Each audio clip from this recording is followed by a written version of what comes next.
Welcome back to the continuation of question 8. This is the grade 12 physical sciences, question paper 1, November 2022. Right, on the previous video, which I will attach the link on the description below, we left off at question 8.3 and we're heading to 8.4. Right, before I continue, as usual, please click the like button and the subscription button so that this video may be recommended to many more people. All right, so on the last question, we have a statement saying switch S is now removed. Remember, switch S was at this position. That's where switch S was. Now they are saying that it was removed and replaced by voltmeter V2. All right, there is V2 at the place of switch S. Okay, now they're asking us a few questions. 8.4, how will each of the following change? Okay, now they're asking, will these increase, decrease, or remain the same? The first one is the power dissipated by the 4 ohm resistor. All right, now let's look at the 4 ohm resistor. Here is the 4 ohm resistor. And what is the formula of power? Okay, 8.4.1. Power is equal to V squared over R. It's also equal to I squared times resistance. All right. Now previously, we had a resistance, or we had a current of 3.5 amps. If you remember, the current that was passing through this ammeter was 3.5 amps. Now they have removed V2. Okay. Now you ask yourself, what influence does this new circuit have on the power dissipation of our 4 ohm resistor? Remember, the resistance is remaining the same. Now the question lies on current. Will the current change? Will it increase? Will it decrease?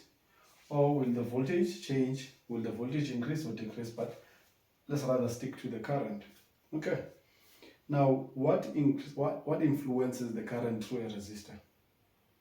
Current is equal to voltage over resistance. Now, let's look at how does the current change in this resistor.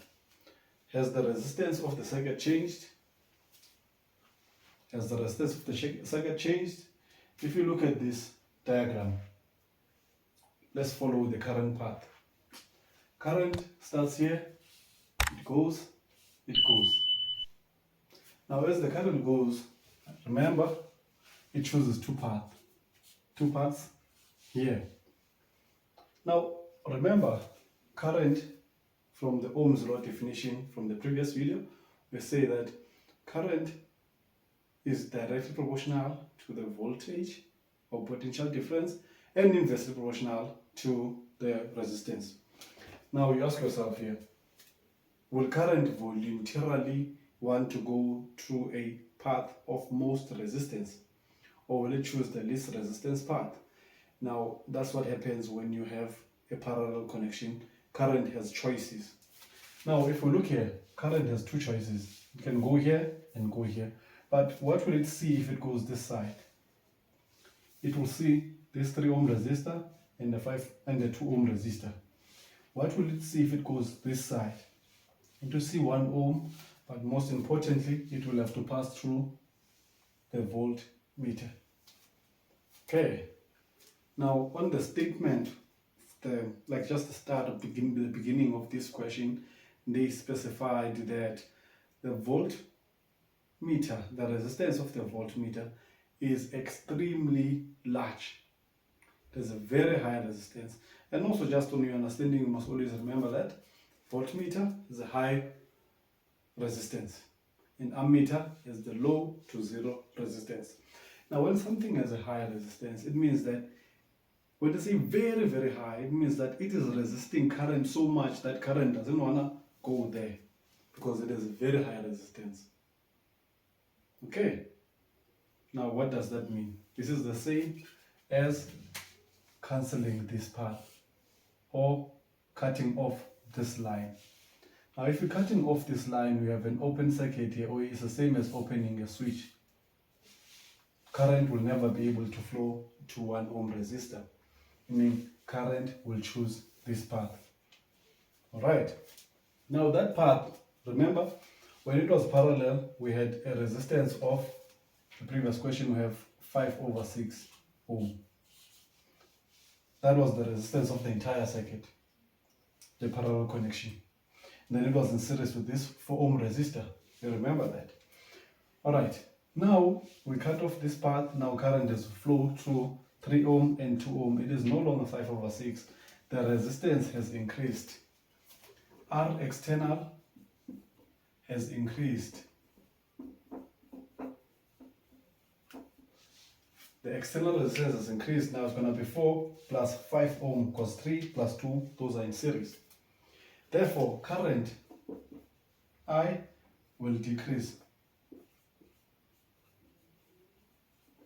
If current has decreased, what has happened to the power dissipated across the 4 ohm resistor? Resistance has remained the same, current has decreased, meaning power decreases. Therefore, power decreases.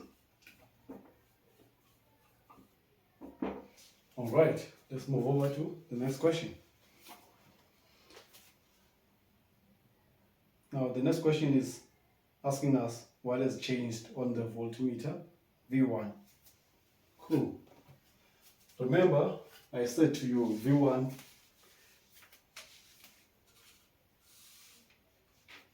is the same as just putting V1 here. Okay. I said on the previous video, V1 is like you buy a battery from the shop. This battery is returned 12 volts. After 5 years, you come to measure the battery with a voltmeter. Alright, that's what V1 is. And I mentioned on the previous circuit that when you measure an old battery, the reason why we say it is old is because it has collected rust, it has collected dust, it has degraded, it has corroded, and also just call it the reactions inside, or all the chemicals inside have now, or through age or through time, have now lost their bonding that was previously intact when it was still brand new. Okay, but what does that all mean? That is all summarized to an internal resistance. Okay, so let's go here. 8.4.2. It will mean that when you buy a battery, it has a 12 volts capacity. We call that EMF. EMF is equal to I,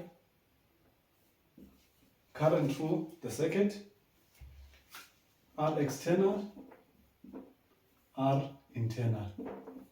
Alright. And I told you that when you're measuring the voltage V1, you must think of the previous EMF. So the, not previous, call it the initial, or the battery that you bought. What was the voltage of that battery? It was 12 volts. Over time, something is eating up that battery and you might end up getting 11 volts. Okay, you might end up getting 11 volts. What is eating that battery is the internal resistor. So in this circuit, what is telling us about the voltmeter? What is the voltmeter in this case? So if you have EMF, which is always constant, you'll have I, R external. I mentioned to you, okay, R external plus I, R internal. I mentioned to you that this is our V1. And V1 is equal to, if you rearrange this equation, V1. V1 is equal to EMF minus I, R internal. Okay. At any point in time, after 5 years, your battery will have a certain internal resistance. Okay. And that will be constant up until, let's say, the next year, where it just keeps on getting old. But it doesn't just change. So you consider the internal resistor to be constant. Alright. The EMF, the voltage of the battery, which they told you that it is capable of, the maximum energy that it can give out when you bought it from the factory or anywhere. They told you a certain number, and that number will never change. It will always be like that, but it doesn't mean that will be the voltage provided to your circuit or energy provided to your circuit. So this guy is constant. This guy is constant. Right. Now, we just analyzed the current. We told you the current will decrease in there because the external resistor has decreased. Okay, if the current decreases, which is the only thing that is variable in this equation, it will mean that your voltage of V1 increases.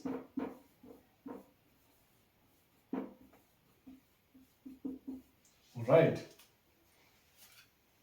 simple.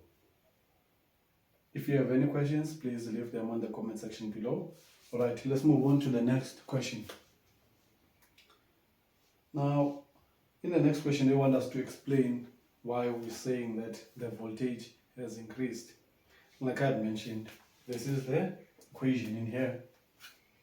R external has increased because we just cut off basically the voltmeter as an open circuit, or call it very high resistance, which eliminates the path of 1 ohm.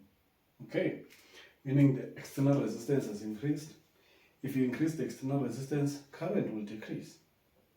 Right, current will decrease.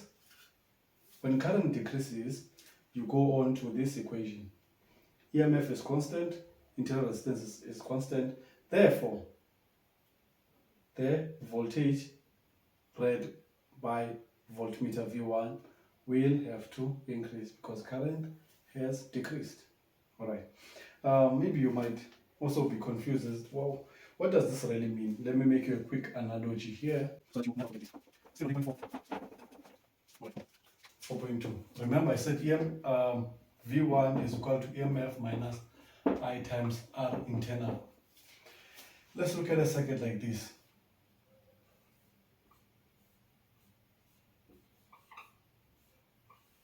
Right. And then I'm going to just attach V1 here. Let's say I didn't connect anything on this circuit. I leave it open like that. Okay, remember, this is the whole battery, which initially has a certain EMF. Okay, if I ask you, where does the current flow there? We have a battery, it is connected, but there's nothing connected here. When there's nothing connected there, the current is 0. Current here, 0 amps. And how much is V1? Do you see that if this is 0, the current is 0, then V1 is going to be equal to the EMF of the battery. Alright. Now, V1 is equal to the EMF of the battery. Why is this the case? Because current has decreased so much that it is negligible, or there's nothing flowing. Therefore, when there's no current, the internal resistor has no play, has no ground. You can't make sense of it. It cannot show its powers. But as this current keeps on increasing, we'll see the drop on the voltmeter V1. Let me make an example now. Now, if you connect a resistor now here, there will be a certain current flowing, I. Do you see that I here will cause this to no longer be equal to EMF?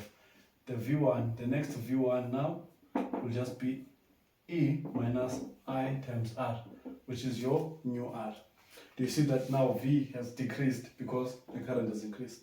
Just like on the previous question, we have increased the resistance of the circuit, and then the increase has subsequently affected the current by decreasing the current. Remember, decreasing the current now means that we can try and approach what the value of the EMF was. So that's why we're saying that the voltmeter V1 will read slightly increased value of voltage. Alright, that sums up question 8. Please, once more, click the like button and the subscription button and refer the video to many more people so that they can get the assistance. All right, thank you guys.